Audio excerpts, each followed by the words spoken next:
ओमकारेश्वर 12 ज्योतिर्लिंग में से एक है और यह सिचुएटेड है मध्य प्रदेश के खांडवा डिस्ट्रिक्ट में, नर्मदा नदी के किनारे। आज हम इस वीडियो में ओमकारेश्वर दर्शन के रिलेटेड सभी जरूरी इन्फॉर्मेशन आपको बताएंगे।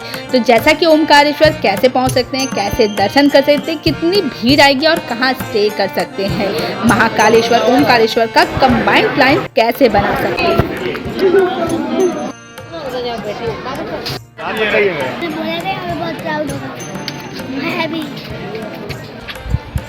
हर हर महादेव दोस्तों, जय श्री शंभू। तो हम पहुंच चुके हैं एक और ज्योतिर्लिंग जो कि डे 2 में आज हमारा ओमकारेश्वर मंदिर पड़ता है। इस वीडियो में आप संपूर्ण जानकारी जानिएगा कि आप ओमकारेश्वर मंदिर दर्शन कैसे कर सकते हैं और कितनी भीड़ आपको ओमकारेश्वर मंदिर में भी देखने को मिल रही है और कहाँ कहाँ आप घूम सकते हैं। तो पूर्वी भी साथ में आ जाए। तो पूर्वी क्या बोलोगी?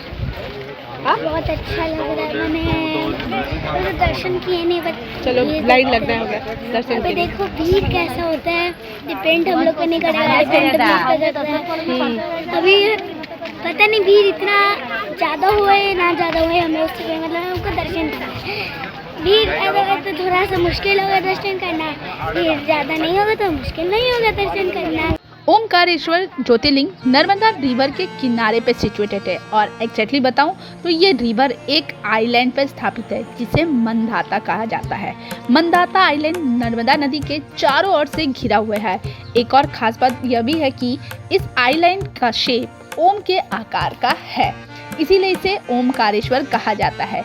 ओमकारेश्वर दर्शन करने के लिए सबसे पहले आपको पहुंचना पड़ता है। अगर आप उज्जैन से कर रहे हैं यात्रा तो सबसे पहले आपको उज्जैन पहुंचना पड़ता है। उज्जैन से आपको हर्षिदी मंदिर के पास से आपको 50 रुपया ऑटो वाला लेता है और आपको हरि फाटक ओवर ब्रिज के पास में छोड़ देता है। वहाँ से ना आपको बस मिल जाती है जो कि सुबह अर्ली मॉर्निंग से चलना स्टार्ट हो जाती है। यहाँ पे आपको पड़ जाता है, टिकट आप कटा लीजिए। मुझे 2 जन का टिकट पड़ा था 520 रुपया। ये सिर्फ जाने का किराया है, जो कि हमारी AC बस थी जो कि सुबह अर्ली मॉर्निंग 7 बजे खुली थी वहाँ से।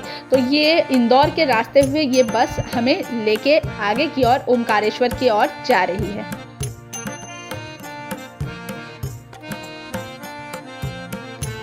ओमकारेश्वर बस स्टैंड के पास में आपको ये बस उतार देती है। वहाँ से आपको ऑटो लेके 30 रुपया या 20 रुपया आपको लेंगी और आपको छोड़ देती है ओमकारेश्वर मंदिर से थोड़ी देर के पहले। वहाँ पे आप अपने फल जो फूल प्रसाद जो लेते हैं वहाँ से आप प्रसाद लेके आगे ओवर ब्रिज की ओर पैदल यात्रा करके आप मंदिर के पास में पहुँच सकते हैं। आपको बता दें यहाँ से आपको पैदल ही जाना पड़ता है क्योंकि यहाँ से ऑटो नहीं चलती है।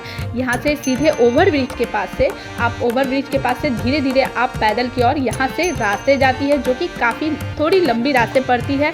और आपको यहाँ से देखिए ओमकारेश्वर का ज्योतिर्लिंग का रास्ता इस साइड पड़ता है, इधर परिक्रमा पथ पड़ता है और यहाँ से ही ना आपको काफ़ी लंबी लाइनें लगनी पड़ जाती है। आपको बता दें यहाँ पे छोटी मोटी दुकानें साइड में लगी रहेगी और लंबी कतारें लाइन आपको देखने को मिल जाती है। यहाँ कम से कम आपको 3 से 4 घंटा लाइन लगना पड़ जाता है। अगर आप लाइन से बचना चाहते हैं तो आप VIP दर्शन का टिकट ले लीजिए जो कि आपको 250 रुपया पड़ जाता है। आप ठीक सामने देख रहे हैं कि कितनी लंबी कतारें लाइनें लगी है।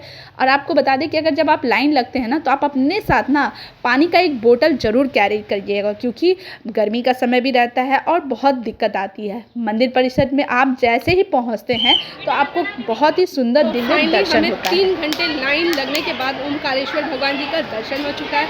अब हम ममलेश्वर मंदिर की ओर आगे की ओर जा रहे हैं और इस वक्त हम लोग बोटिंग के सहारे से जाएंगे आगे की ओर। तो चलिए हम दिखाते हैं आगे आपको बोटिंग के सहारे नर्मदा नदी का दृश्य। ये रास्ता आपको घाट की ओर चल जाता है जहाँ से आप बोटिंग कर सकते हैं आराम से। 50 रुपये लेता है आपको।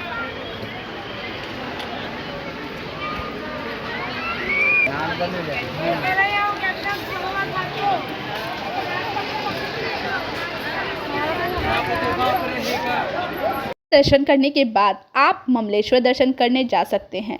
यह ज्योतिर्लिंग ओमकारेश्वर मंदिर के साथ मिलकर ममलेश्वर के रूप में भी माना जाता है। पुरानी कथाओं के अनुसार आपको बताते राजा मंदार ने आपको भगवान शिव को प्रसन्न करने के लिए यहाँ तपस्या किए थे। शिव जी उनकी तपस्या से प्रसन्न होकर ज्योतिर्लिंग के रूप में प्रकट हुए, जिसमें से एक ओमकारेश्वर और दूसरा ममलेश्वर कहलाया। ममलेश्वर ज्योतिर्लिंग ओमकारेश्वर मंदिर के सामने ठीक नर्मदा नदी के दक्षिण तट पर स्थित है। ओमकारेश्वर ज्योतिर्लिंग के दर्शन ममलेश्वर दर्शन के बिना अधूरे हैं। कहा जाता है कि जब तक आप ओमकारेश्वर दर्शन करते हैं, अगर आप ममलेश्वर दर्शन ना करें तो आपकी यात्रा अधूरी मानी जाती है, क्योंकि यह ज्योतिर्लिंग 2 ज्योतिर्लिंग में विभक्त हुआ था।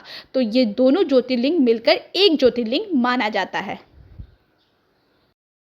फाइनली अब हम पहुंच चुके हैं ममलेश्वर धाम। काफ़ी गर्मी भी है और बहुत ज़्यादा गर्मी है इस वक्त।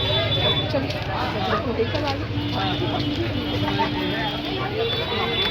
ज्योतिर्लिंग आपको बहुत पौराणिक है और मंदिर भी आपको बहुत पुराने तत्वों से बना हुआ है। आप यहाँ देख सकते हैं कि यहाँ 3 तरह के इस तरह से आपको मंदिर देखने को मिल रहे हैं। काफ़ी लंबी लाइन, यहाँ भी कतारें लाइन लगनी पड़ती है, लेकिन आपको बता दें ओमकारेश्वर से ना ज़्यादा कम लाइन इसको आपको ममलेश्वर में पड़ता है। आप यहाँ से आराम से जाइए, सीधा यहाँ पे देखिए आपको बहुत सारे लोग दिखेंगे दर्शन करते हुए। कुछ लोग चारा खिलाते भी आपको दिखेंगे। और आगे की ओर आप अगर जाइएगा ना तो आपको ठीक हम आपको दिखाते हैं। चलिए दर्शन के लिए किस जगह से गेट आपको देखने को मिलेगी। ठीक सामने आपको यहाँ से दिख रहा है, एकदम देखिए यहाँ से एकदम ममलेश्वर मंदिर का दर्शन आपको देखने को मिल जाता है। तो आप इसकी रास्ता ना थोड़े से आगे जाके है, तो आप यहाँ पे भी ना लंबी यहाँ भी लाइन लगना पड़ता है आपको। और यहाँ भी VIP दर्शन का आपको टिकट 250 रुपया पड़ जाता है।